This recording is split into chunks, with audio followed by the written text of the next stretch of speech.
Jamin, thank you for joining me again today. We've been talking about Saul and we've talked about David. And there's one more king under the United Kingdom, and that's Solomon. So today I'd like to talk about the wisdom of Solomon. We see him come into the picture around the death of David. He's selected as the next king. We see in 1 Kings chapter 3 and verse 3.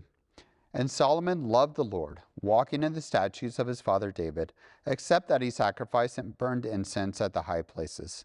Now the king went to Gibeon to sacrifice there, for that was the great high place. Solomon offered 1,000 burnt offerings on that altar. At Gibeon the Lord appeared to Solomon in a dream by night, and God said, "Ask, what shall I give you?" And Solomon said, "You have shown great mercy to your servant David my father, because he walked before you in truth, in righteousness, and uprightness of heart with you. You have continued this great kindness for him, and you have given him a son to sit on his throne, as it is this day.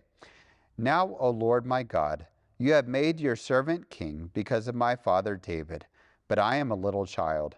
I do not know how to go out or come in. And your servant is in the midst of your people, whom you have chosen, a great people, too numerous to be numbered or counted. Therefore, give to your servant an understanding heart to judge your people, that I may discern between good and evil. For who is able to judge this great people of yours?" The speech pleased the Lord, that Solomon had asked this thing. Then God said to him, "Because you have asked this thing, and have not asked long life for yourself, nor have asked riches for yourself, nor have asked the life of your enemies, but have asked for yourself understanding to discern justice.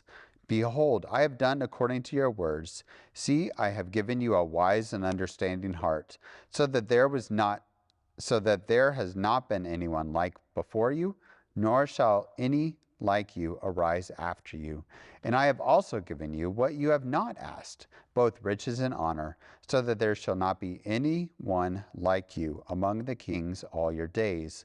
So if you walk in my ways, to keep my statutes and my commandments, as your father David walked, then I will lengthen your days."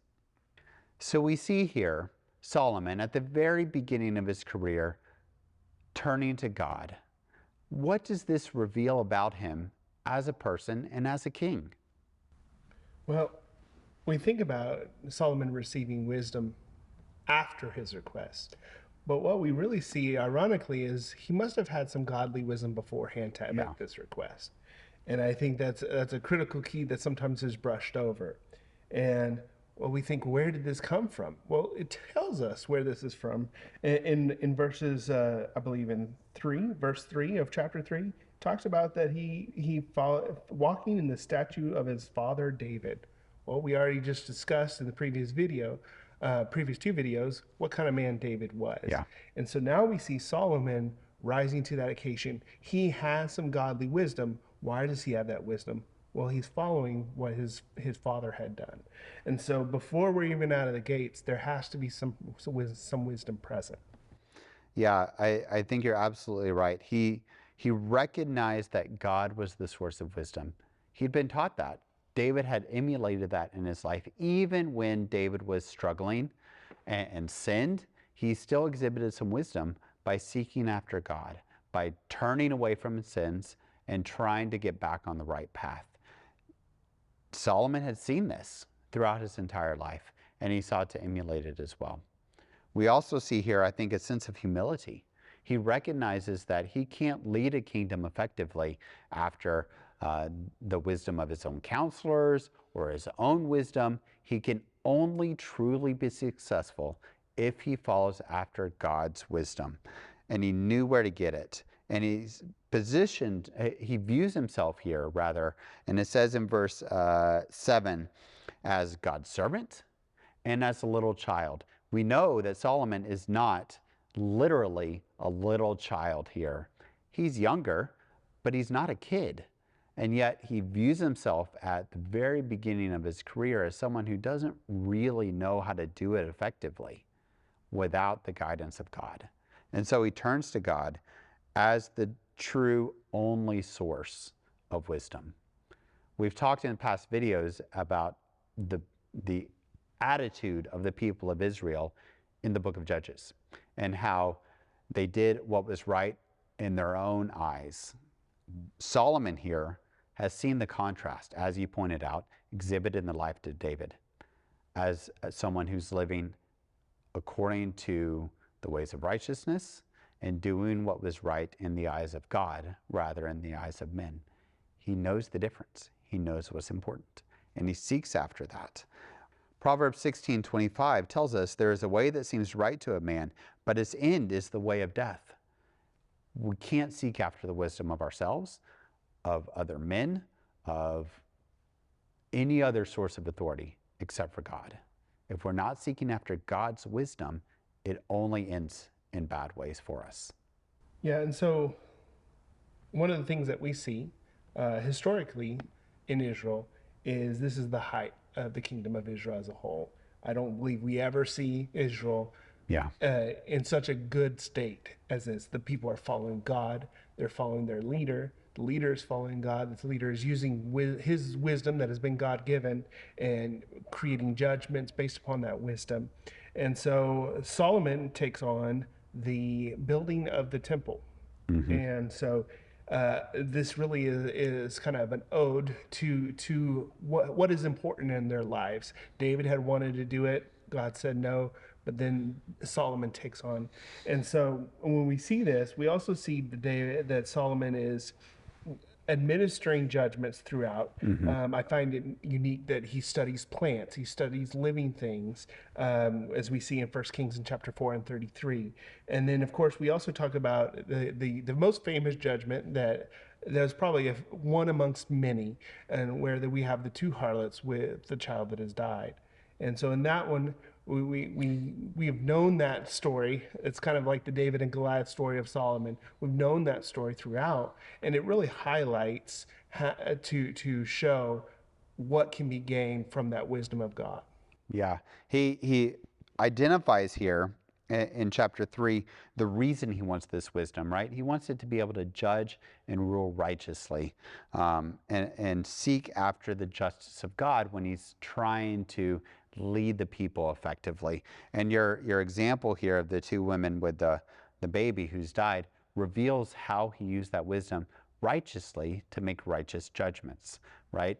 He could have just said, as anybody who is just going off man's wisdom, it doesn't really matter, just give the baby to someone. It did matter. The child needed to be raised by someone who loved it, was going to care for it. Of these two women, only one of them was capable of doing that. Its true mother. The other one didn't exhibit that love and that care in her own child. It's certainly not her fault the child died by any stretch of the imagination. But when she saw her child was dead, she had such disregard for the life of the other child that she took it away from the mother and sought to raise it for herself. Solomon realized it mattered who raised this child. And so he sought out and found a way to make a righteous judgment and determine who was the true mother effectively. And we don't know what happened to that child or that mother later on, but being with her was the best option for that child to ensure it the best chance at an effective and righteous life. And so through that wisdom, we see if it matters for this one particular individual in the kingdom, how much more is that magnified for his kingdom? And what we see in no other king is known before the world like Solomon during this time period. He's known all the way into most of Africa. Yeah. And people are knowing him not for his riches, not for his good looks, not for his battle tactics, but for his wisdom. Wisdom gifted to him by God after he asked. Yeah. We see that example from the Queen of Sheba, who comes to seek after and to learn about, are these stories true? She found out they were. And so he uses that to really strengthen the kingdom of Israel. So his wisdom as a gift from God is also kind of a gift to us. He authored 3 books, Ecclesiastes, Song of Solomon, and Proverbs. And from these 3 books are words of wisdom that we can glean from and utilize today. And I think that's important. whether Solomon ends up a good guy or a bad guy, from what he gained and from what he had the wisdom to ask for, we gain so much.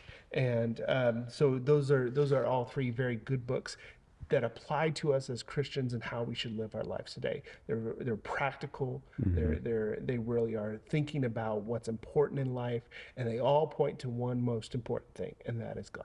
Yeah, I think out of all the books he wrote, that last point is perhaps one of the most important ones. And he wrote about that in Ecclesiastes, where he sought after lots of different things: work and women and riches and all kinds of different things. Everything the world says will bring you happiness. And at the end of the book, in Ecclesiastes 12, what he writes is, "Here's the conclusion of the whole matter. Fear God and keep his commandments, for this is man's all. For God will bring every work into judgment, including every secret thing, whether good or evil." Solomon realized that serving God, keeping him, is the whole point.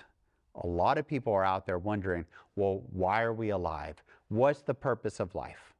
Solomon figured it out so long ago and wrote it down for us to give us that wisdom, because he got the wisdom of God. Serve God first. That's why we're here, to serve God and to keep his commandments.